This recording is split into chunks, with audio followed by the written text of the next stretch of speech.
Triple H has creatively steered the WWE over the past few years, and while he has received praise for certain decisions, Vince Russo believed the game had yet to deliver a big character.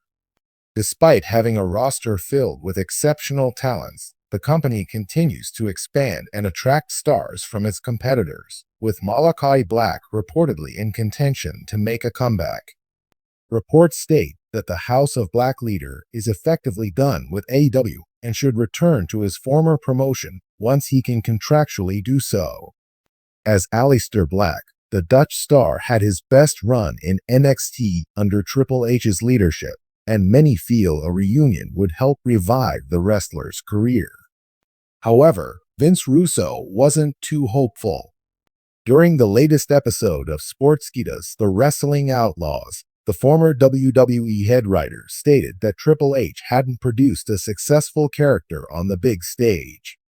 He mentioned the alleged mishandling of Uncle Howdy's Wyatt Six and admitted he hadn't watched Malachi Black's work in NXT. Though from what he's seen thus far from Triple H, Vince Russo doesn't feel confident about witnessing game-changing characters as part of the WWE product. As noted earlier, Malachi Black is pretty much done with AEW, and no one in the company expects him to be back on TV. In the meantime, his House of Black stablemates have already begun working on a new creative direction, and Malachi, too, is setting the stage for his exit. A detailed report from PooTorch revealed that a few influential people within World Wrestling Entertainment admire Malachi Black and see him as a major singles act if presented in the best way.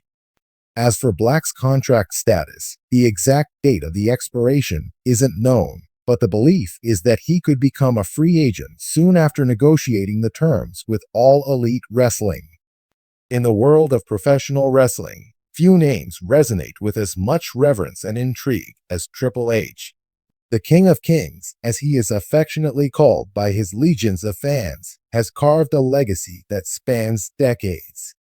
From his early days in WWE as Hunter Hearst Helmsley to his evolution into one of the most powerful figures in sports entertainment, Triple H's journey has been nothing short of iconic.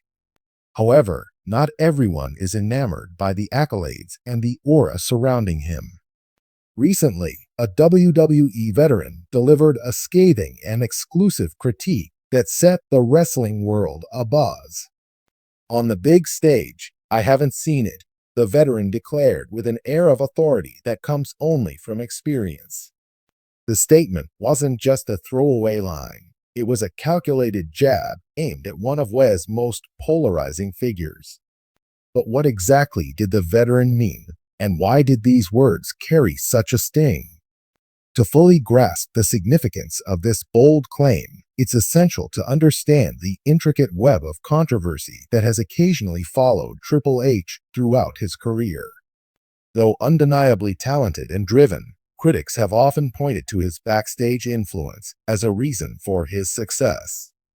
Marrying into the McMahon family by wedding, Stephanie McMahon, the daughter of WWE Chairman Vince McMahon, has been viewed by some as a key factor in his rise to prominence. While Triple H's supporters vehemently argue that his accomplishments were earned through sheer talent, work ethic, and a keen understanding of the business, detractors claim that his connections afforded him opportunities that others might not have had. "He knew how to play the political game," a former colleague once remarked. But when you strip away the backstage power, can you really say he's the best on the big stage? That's the real question. When the veteran claimed, "On the big stage, I haven't seen it," it raised the broader question of what truly constitutes success at the highest levels of professional wrestling. Is it the ability to draw crowds and sell tickets? Is it about championship reigns and accolades? Or is it about delivering match-of-the-year performances that stand the test of time? In Triple H's case, he has certainly achieved all of the above on paper.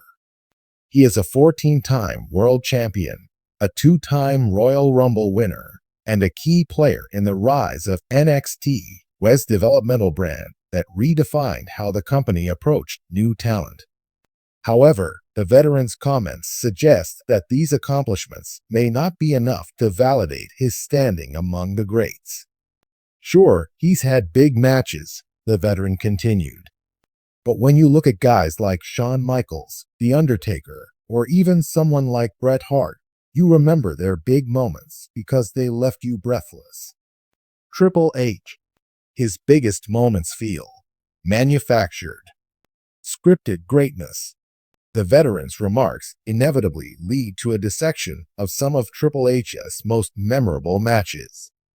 WrestleMania, often dubbed the showcase of the immortals, has been the stage where legends are made. Triple H has had no shortage of opportunities to shine on this platform, facing the likes of The Rock, Steve Austin, The Undertaker, and Daniel Bryan.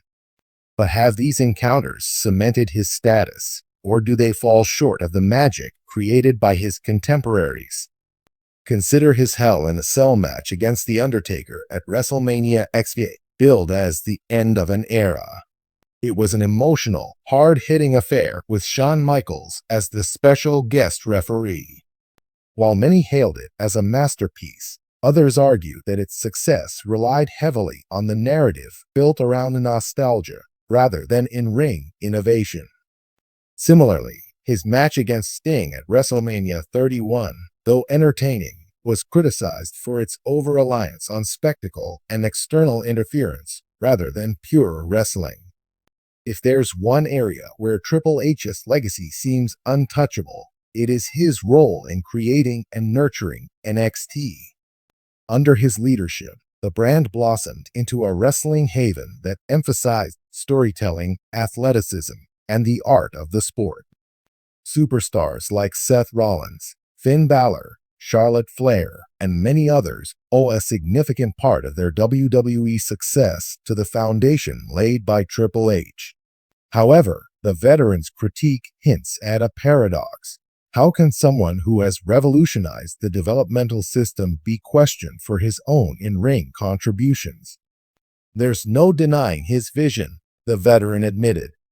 NXT was his baby, and he made it brilliant. But coaching and performing are two different animals. Just because you can teach doesn't mean you're the greatest in the ring. Another layer to this debate is the shadow that legacy casts over Triple H's career. Wrestlers like Ric Flair, Hulk Hogan, and The Rock each have defining moments that transcend their era. Flair's battles with Ricky Steamboat, Hogan's slam of Andre the Giant, and The Rock's wars with Stone Cold Steve Austin are etched into the collective memory of wrestling fans. Triple H's defining moments, while plentiful, often feel overshadowed by the grandeur of those around him. His iconic match against Cactus Jack at the 2000 Royal Rumble showcased his brutality and storytelling prowess, yet it was Mick Foley's legacy of hardcore wrestling that lent the bout its mystique. His battles with The Rock helped elevate both men, but it's The Rock who is most often remembered as the standout performer of their rivalry. Despite the criticism, it would be premature to write off Triple H's contributions. Wrestling is a business built on subjective opinions, and every performer has their share of critics. Triple H's ability to adapt, evolve, and remain relevant speaks to his resilience and intelligence. I respect what he's done for the business, the veteran concluded. But respect doesn't mean I have to agree with the hype. The big stage is about magic, moments that make you believe it's real. And for me, I just haven't seen it from him.